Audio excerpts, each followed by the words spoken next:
So one other thing I wanted to quickly mention was that the driver who had hit me, who I thought was inebriated, at least reckless, up at government camp on Saturday the 8th, the evening, I called the cop, Trevor Alexander. I did the video, immediately explained what's going on. Turns out they were not insured. So she had presented initially an outdated insurance card and had said, the cops aren't coming up. They were acting drunk, laughing and yelling, and we're kind of taking off. And those were the things that indicated for me, like I'd already said, to call the cops, because they were drunk. They seemed like they were drunk, and they didn't have insurance. And she said she went and got a card, came back, and the card looked like it was valid. That night, I was on the phone trying several times, and I eventually got through to State Farm, or her company, insurance company, which was State Farm, and gave the rundown on the incident to them. And turns out I talked to them again yesterday because I got an actual estimate. I went to the closest Portland, Oregon Toyota dealer, referred me to Hilltop Collision, and Hilltop Collision does the estimate. They say that the damage to the car, though, will pull the warranties for the car because the car's, it's a pretty new car. It's got several different warranties on it, so it's going to kill the value of this car that I just bought with all this money, and it's just ridiculous. They're not going to be able to get it to 2 weeks. It's going to take all this time, and it's a huge chunk of money too to do the repair with the working parts. So all this stuff sucks. But more than all that sucks, she don't have insurance. So I'm talking to them last night, and I'm like, hey, I'm just emailing you the estimate and a few more photographs. The formal estimate goes down at the body shop and all this stuff, and they say, well, she's not insured. So I'm like, what am I supposed to do? Now, yesterday morning, before I even did the estimate thing, I went to the Clackamas County Courthouse, went to the DA's office, went to the Sheriff's Department, and was like, hey, who can I talk to about the complaint process? And I'd sent them some information, and I was like, I really think that Tyler Alexander seemed like a nice young guy, but I think he made some errors, and your department obviously has some other problems going on. I don't want to get into it, but I think the breathalyzer test should have been done. But more importantly, they wouldn't even, you said you had to have an appointment or something, you can do that. I ran over to the DA's office, and I'm like, so you guys, apparently at the Clackamas County Courthouse, they do not have forms for civil lawsuits, which is not a big deal. Some counties have them, some don't.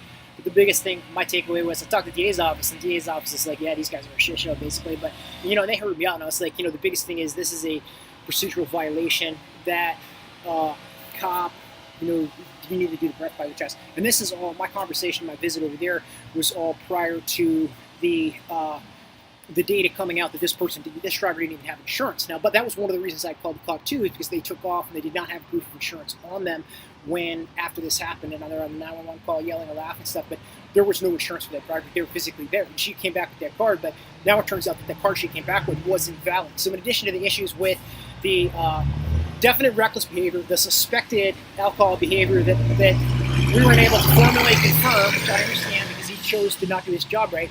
Now we also have him choosing not to do his job right, and also having her, violate American laws by driving uninsured. So where does this position me? Am I supposed to file a lawsuit against her? Am I supposed to just call her up and be like, hey, you owe me the money for this car, and see if she'll do it? Or am I supposed to call up the business? And I already sent the business the info too that employs her once I found out on Sunday or whatever, when I researched her name and saw that she was an employee of that business and updated more information on that. But, where does that leave me? I'm not trying to be a jerk, but fuck, you know what I mean? She's doing things wrong so many different ways. County did something wrong so many different ways. The business that employs her, I suspect, did things wrong to create the scenario in so many different ways. So it's just sort of a shit show here. And I'm glad she's not hurt. I'm glad I'm not hurt. But, the overarching issues are here that there is a responsibility to do things legally, and she, on several different levels, as well as the county on several different levels, have not done things legal and have not followed due process. To be driving the car when you're getting a call and you're going up there, we've got a driver who's inebriated and reckless and who's uninsured, and there had to be consequences that night, and that officer did not do his job right. And overarchingly and additionally to not doing his job right, the county that trained him and employed him did not do their job right. And for that girl, her business and her employer, if they're having her being uninsured and driving back and forth, and if she's being provided liquor, if she was on the clock then or not, all these issues, I think that there is indications that there is a responsibility for that venue, that restaurant, that bar, which seems like a nice place. She seemed like a nice girl. That cop seemed like a nice young guy, but those businesses, and that's what I talked to the DA's office about yesterday, that county that employs him, they have to train him the right way. He has to do those steps in that job. And, that business that employs her, they have to have some responsibility for, if she's an employee, or if she's an employee there, if she's not an employee there, if she's drinking and driving, if she's, you know, whatever she's doing, if she's working there and she's not, there is a lot of indications that I think that there is a responsibility for them too. And all this data would come out through lawsuits. But as me, why do I have to stop everything in my life, all my momentum, my energy, the things that I'm working on, interested in, where these people have failed at following the right process? And why do I have to work with an attorney and work with the county and all this shit where we're supposed to have our insurance companies, and so that's where I'm at. It's a shit show. Glad no one's hurt, but on the other hand, I don't want to run into that county. I don't want to drive to the county 5 times to the courthouse. I don't want to call the cop back. Motherfucker, you know what I mean? I mean, I'm sorry, but do your fucking job. Do the breathalyzer test, check the insurance, and if you don't want to do your job, don't be in a uniform.